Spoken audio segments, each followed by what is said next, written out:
24 अगस्त 1608 ईस्वी पहली बार अंग्रेज सूरत इंडिया में लैंड करते हैं। आए तो बिजनेस करने के लिए थे, लेकिन पूरी की पूरी कंट्री को गुलाम बना लेते हैं।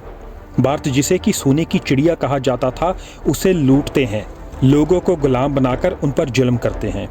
जब जुल्म की सभी हदें पार हो गई तो भारत के कोने कोने से अंग्रेजों भारत छोड़ो के नारों की आवाज़ गूंजने लगी। इन आवाज़ों को दबाने के लिए अंग्रेजों ने हर नीचे से नीचे पद्धर की रणनीति बनाई। इस लेवल का टॉर्चर किया जाने लगा कि मौत भी उसके सामने आसान लगने लगी। इन सजाओं के बीच में से आज मैं एक ऐसी सज़ा की बात करने जा रहा हूं जिसने इंसानियत नाम को ही ख़त्म कर दिया, जा कहें कि जिसने दरिंदगी की सभी हदें पार कर दी। काले पानी की सज़ा। हम सब ने कभी ना कभी कहीं ना कहीं इस शब्द को सुना तो होगा, लेकिन इस वीडियो में देखते हैं कि ये सज़ा होती क्या थी। जब अंग्रेज़ों को ये दिखा कि अब देश को आज़ाद करने की मांग करने वाले क्रांतिकारियों को अपने कंट्रोल में करना मुश्किल हो रहा है, तो उन्होंने अंडमान निकोबार आइलैंड के एक कोने को चुना एक जेल बनाने के लिए। एक ऐसी जेल जो नर्क से भी बदतर थी। उसका नाम रखा गया सेलुलर जेल, जिसे कि काले पानी की जेल भी बोला जाता है। इस जेल को समुंदर के बीचों बीच बनाया गया। इस जेल की दीवारें ज़्यादा ऊंची नहीं थी, लेकिन जब भी कोई इंसान इस जेल में से भागने की कोशिश करता था तो अपने चारों तरफ सिर्फ पानी ही पानी देखकर वापस आ जाता था, और जो उन लोगों को गुलामी का एहसास करवाता था। इस जेल के डिज़ाइन की बात करें तो बहुत छोटी छोटी कोठरियाँ बनाई गई थी, जहाँ पर एक आदमी अकेले रहता था, ताकि एक क्रांतिकारी किसी दूसरे के साथ बात ना कर सके और कहीं उनके मन में फिर से जीने की उमंग या हौसला ना पैदा हो सके।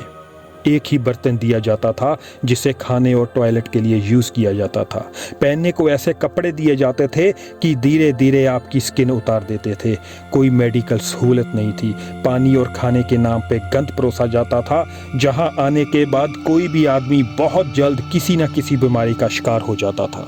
यही नहीं, यहाँ रखे हुए कैदियों को ये तक पता नहीं होता था कि अगर हमें मौत की सज़ा सुनाई गई है तो वो किस दिन है। किसी भी समय किसी को भी फांसी दे दी जाती थी, या फिर तोप के सामने खड़ा करके उड़ा दिया जाता था। बीमार इंसान को दवाई देने की बजाय हाथ और पैरों को बांध के समुंदर में फेंक दिया जाता था। जेल के अंदर अंग्रेजों ने एक कोल्लू बनाया होता था। कोल्लू उस मशीन को कहते हैं जिसकी मदद से बीजों में से उन्हें पीसकर ऑयल निकाला जाता है। क्रांतिकारियों को बिना कपड़े के उसके साथ बांधकर कोल्लू में से तेल निकाला जाता था, जिसमें वे बैलों की तरह सारा दिन उसके इर्द गिर्द गोल गोल घूमते चक्कर लगाते थे। थकने पर या रुकने पर उनको नंगे शरीर पर मारा जाता था। ये आदेश होते थे कि उन्हें हर रोज 30 पाउंड ऑयल निकालना होता था।